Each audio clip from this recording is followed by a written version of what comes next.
সুজি দিয়ে যে এত নরম তুলতুলে পরোটা তৈরি হয় সেটা ভাবাই যায় না।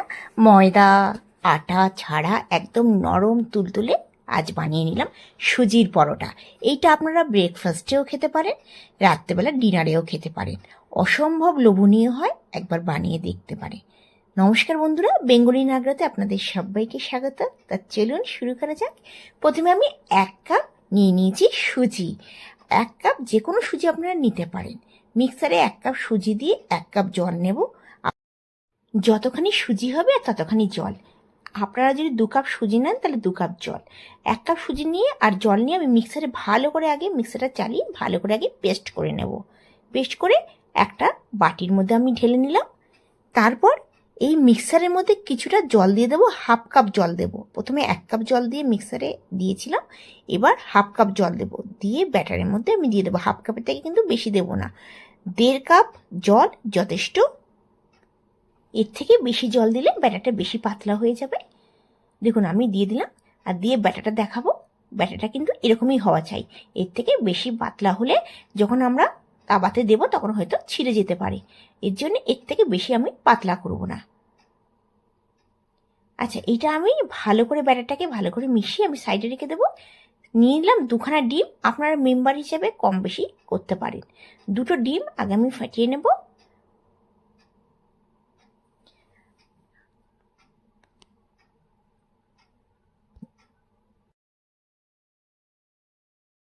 ফাটিয়ে নেওয়ার পর এটাকে চামচ দিয়ে ভালো করে মিশিয়ে নেব। এতে আমি স্বাদ অনুসার নুন দিলাম, 1/2 চামচেরও হাফ দিলাম নুন। আপনারা স্বাদ অনুসার নুন দেবেন। আর এতে দিলাম অল্প করে চিলি ফ্লেক্স, একদম 1/2 চামচেরও হাফ। আপনারা চিলি ফ্লেক্সের জায়গায় কাঁচা লঙ্কা কুচি, পেঁয়াজ কুচি, ধনে পাতা কুচি, টমেটো কুচি দিতে পারেন। আমি এইটা সিম্পল পরোটা বানাবো। আচ্ছা, ভালো করে ডিমটাকে আগে ফাটিয়ে নেব। আচ্ছা, এবার দেখুন 5 মিনিটের জন্য ব্যাটারটা রেখেছিলাম, একটুখানি ব্যাটারটা ফুলে গেছে। আমি কিন্তু আগে নুনটা দিইনি, আমি এখন নুনটা দিয়ে দিলাম। আমি 1/2 চামচ নুন দিয়ে দিলাম। 1 কাপেতে 4 চামচের 1/2 চামচ নুন দিয়ে দিলাম। ভালো করে ব্যাটারটাকে মিশিয়ে নেব। এই পরোটাতে আপনাদের না কোনো সস লাগবে, না কোনো সবজি লাগবে, শুধু শুধুই খাওয়া হয়ে যায়, এত অসাধারণ লাগে। আচ্ছা, ননস্টিক তাওয়া নিয়ে নিয়েছি। এবার আমি একটুখানি অয়েল ব্রাশ করে নিলাম। অয়েল ব্রাশ করে 1 হাতে আমি ব্যাটারটা দিয়ে দেবো। আপনারা যদি একটু বড় কিংবা মোটা বানাতে চান তাহলে আপনারা 1.5 হাতা কিংবা 2 হাতা দিতে পারেন। এটা একটু পাতলা হলে খেতে ভাল লাগবে, সফট হবে। বেশি মোটা হলে একদমই ভাল লাগবে না। প্রথমে ব্যাটারটাকে দিয়ে দিলাম। লো ফ্লেমে আমি রেখে দেবো গ্যাসের ফ্লেমটা। আর ওপরের যে ব্যাটারটা আছে সুজির ব্যাটারটা, সেটা শুকিয়ে যাওয়ার পর আমি ডিম যে ফাটিয়ে নিয়েছি সেটা আমি দিয়ে দেবো। আমি 2 থেকে 3 চামচ দিয়ে দেবো, দিয়ে ব্রাশ করে নেব।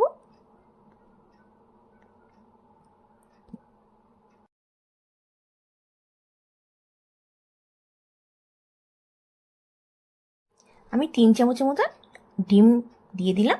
দিয়ে ভালো করে ব্রাশ দিয়ে পুরো পরোটার চারিদিকে আমি ছড়িয়ে দেব। আর সাইড থেকে আমি তেল দিয়ে দিয়েছি। এবার আমি 1 থেকে 2 মিনিট পর গ্যাসের ফ্লেমটা একদমই লো রেখেছি। যখন একদম ব্যাটারটা শুকিয়ে যাবে তখন আমি উল্টে দেবো। আর গ্যাসের ফ্লেমটা কিন্তু একদমই লো রাখবেন, হাই হলে কিন্তু একদমই পরোটাগুলো পুড়ে যাবে, সফটনেস থাকবে না। দেখুন আস্তে করে আমি উল্টে দিলাম। আচ্ছা, এবার যে দিকটা শুকিয়ে গেছে সেই দিকটা আমি আবার এদিক থেকে 2 থেকে 3 চামচ আমি ডিমটা দিয়ে দিলাম। এইটা একটা খেলেই পেট ভরে যায়। আপনারা এটা অবশ্যই বানিয়ে দেখবেন, এত অসাধারণ লাগে। মানে অনেকগুলো খাওয়া হয়ে যায় একসাথে। আপনাদের না কোনো সবজি চাই, না কোনো আপনার সস চাই, চাটনি চাই, এটাতে শুধু শুধুই খাওয়া হয়ে যায়। আপনারা এটা বানিয়ে বাচ্চাদেরকে দিতে পারেন টিফিনে কিংবা কলেজে। নিজেরাও সকালবেলা ব্রেকফাস্টে খেতে পারেন, কিংবা কখনো রাত্রেবেলা ভাবলেন যে আজকে রুটিটা স্কিপ করে দেবো, সেদিনকে কিন্তু আপনারা এই রেসিপিটা বানিয়ে নিতে পারেন। একদম নরম তুলতুলে এই সুজির পরোটা অসাধারণ লাগে। সবজির সাথে আপনারা খেতে পারেন, সসের সাথে খেতে পারেন, কিছু না থাকলে শুধু শুধুও খাওয়া হয়ে যায় চায়ের সাথে কিংবা ধনেপাতার চাটনির সাথে। একবার অবশ্যই বানিয়ে দেখতে পারেন। দেখুন আমি উল্টে পাল্টে নিলাম। আমি দুদিকটাই পুরো ডিম দিয়েছি, অনেকটা ভারী হয়ে গেছে। আপনারা ডিমের মধ্যে পেঁয়াজ কুচি, কাঁচা লঙ্কা কুচি, ধনেপাতা কুচি আর টমেটো কুচি দিয়ে বানাতে পারেন। দেখুন কি অসাধারণ লাগছে, মনেই হচ্ছে না যেটা আমরা আজকে সুজি দিয়ে বানিয়েছি। আমরা তো ময়দা দিয়ে বানাই, আটা দিয়ে বানাই, কিন্তু একবার সুজি দিয়ে এটা বানিয়ে দেখবেন, এটা অনেকক্ষণ পর্যন্ত নরম তুলতুলে একদম থাকে। একটা হয়ে গেল, সেম প্রসেসে আমি আরেকটা করে নেব। আমি প্রথমে 1 চামচ তেল দিয়ে দিয়েছি, দিয়ে 1 হাতা ব্যাটার দিয়ে দেবো। একটুখানি চামচ দিয়ে ব্যাটারটাকে পাতলা করে নেব। ঠিক যত পাতলা হবে তত সফট হবে, খেতে অসাধারণ লাগবে। মোটা হলে একদমই ভাল লাগবে না। দেখুন, আর আমি গ্যাসের ফ্লেমটা কিন্তু একদমই লোতে রেখেছি, একদমই ফ্লেম হাই করব না। ওপরের ব্যাটারটা, সুজির ব্যাটারটা শুকিয়ে যাওয়ার পর আমি ডিমটা যে ফাটিয়ে নিয়েছি সেটা আমি দিয়ে দেবো ব্যাটারটা, আর ব্রাশ দিয়ে একদম চারিদিকে ছড়িয়ে দেবো। দেখুন, একদমই বেশি লাগবে না, 2 থেকে 3 চামচ দিলে যথেষ্ট। আমি কিন্তু এই পরোটাগুলো একদম মিডিয়াম সাইজে করেছি, বেশি বড়ও করিনি আবার বেশি ছোটও করিনি।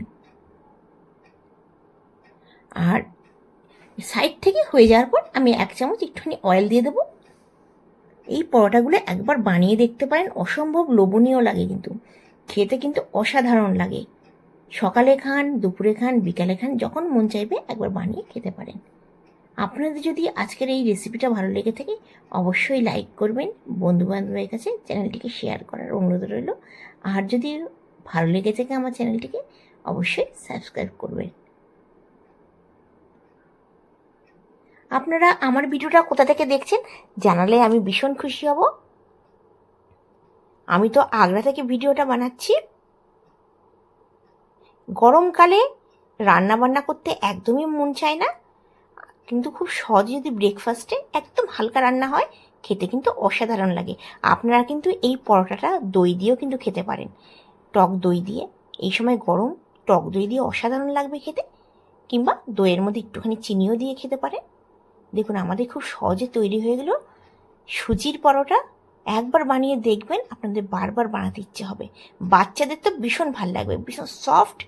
আমরা মাঝে মাঝেই বানাই, আমাদের বাচ্চাদের ভীষণ ভাল লাগে, বলে মা বহু মানে অনেকটাই নরম তুলতুলে, মানে এত অসাধারণ লাগে। আর আপনারা ডিমের মধ্যে একটু পেঁয়াজ কুচি টুচি দিলেও কিন্তু খেতে খুব সুন্দর লাগবে। আমি আজকে সিম্পল বানিয়েছি, আমার কাছে সিম্পল এই পরোটাটাই ভাল লাগে, সুজির পরোটা। দেখুন কতখানি নরম হয়েছে।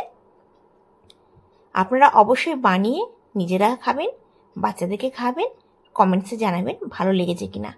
আপনারা ভালো থাকবেন, সুস্থ থাকবেন, এই কামনা করে আজকের ভিডিওটা শেষ করছি। আবার আসবো নতুন দিনে নতুন ভিডিও নিয়ে। ধন্যবাদ।